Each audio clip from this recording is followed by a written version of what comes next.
Stephen put all his tips in a shoebox. $300, $400, sometimes $500 a night. Never counted it, never looked inside. While his co-worker Charles tracked every penny in 3 different apps, Stephen did something that seemed insane.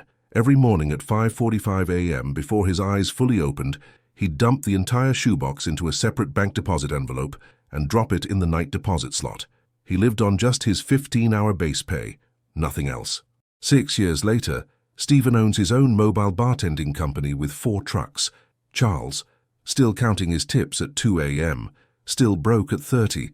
They started the same week at Mickey's Sports Bar in Kansas City. Both 24, both desperate for money. But their first morning after work revealed everything. Charles got home and immediately sorted his bills. 1s, 5s, 10s, 20s.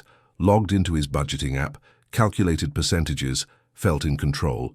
Stephen stumbled home, threw his tips in that shoebox and passed out. But here's where it gets interesting. Stephen's phone alarm wasn't set for wake-up time. It was set for 5:45 a.m., exactly 15 minutes before he needed to wake up. Still half asleep, he'd grab the shoebox, dump everything into a bank envelope, and walk to the 24-hour deposit slot 2 blocks away. No counting, no thinking, no negotiating with himself. By the time his brain fully woke up at 6:15 a.m., the money was already gone. Irretrievable until the bank opened. And that's when the first principle kicked in. Habit 1, the sleepwalker's deposit. Stephen discovered something fascinating. When you move money while your prefrontal cortex is still asleep, you can't talk yourself out of it. You can't rationalize keeping just $20 and you can't negotiate.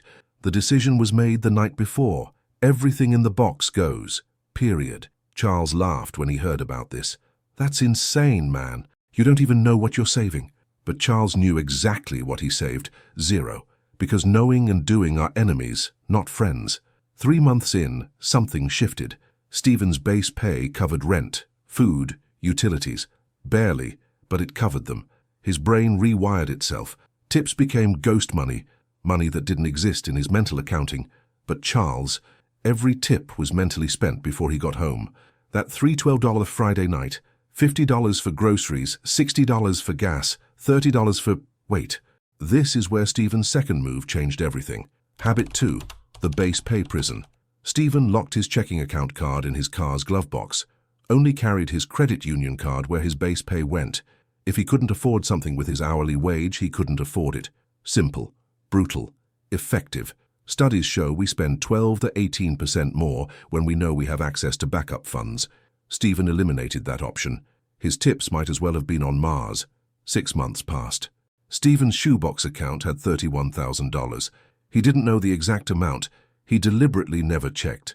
But when his cousin mentioned a food truck for sale, Stephen made one phone call to his bank. "Can I afford a $25,000 truck?" Yes, he could. Charles heard about the truck. "Must be nice to have family money," he muttered. He had no idea Stephen lived on ramen and eggs for 6 months straight. No idea Stephen wore the same 4 shirts in rotation. Charles owned 12 pairs of shoes. Stephen owned 2. Habit 3, the Friday photo. Every Friday at 2 p.m. Stephen did something weird.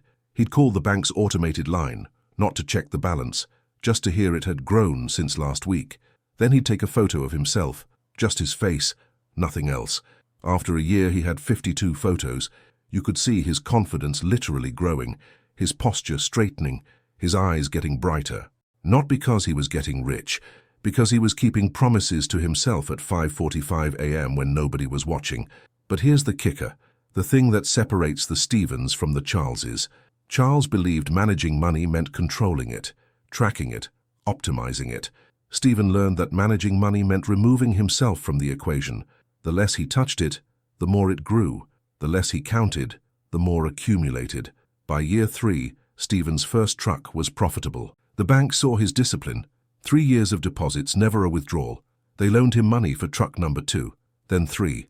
Charles was still at Mickey's, now making $400 on good nights. Still logging every penny, still ending each month with nothing. Last month they ran into each other. Charles pulled out his phone, showed Stephen his budgeting app, perfect categories, color-coded expenses, 11 different savings goals with progress bars. "How do you track everything now with the business?" Charles asked. Stephen smiled. "I don't. Every truck's tips go into a locked bag. My drivers deposit them directly. I never touch the money, never count it. I pay myself $60,000 a year, same as when I started. Everything else stays in the business. Charles's face went pale. You don't even know? I know enough. I know it grows when I don't touch it, shrinks when I do. The truth nobody tells you. Wealth isn't built by perfect tracking. It's built by perfect blindness. The task that makes staying broke impossible isn't complicated.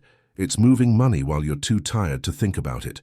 Stephen now runs Kansas City Mobile Bars, 4 trucks, 12 employees, still lives on $60,000 a year, still drops deposits at 5:45 a.m., still hasn't counted a single bill. Charles just downloaded his 4th budgeting app. The one daily task?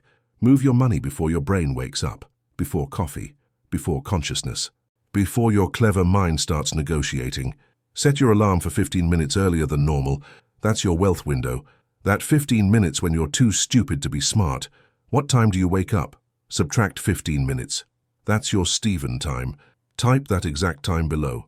Not because it sounds good, but because you're actually going to set that alarm tonight. Don't type it if you're lying to yourself. What's your 15 minutes earlier time?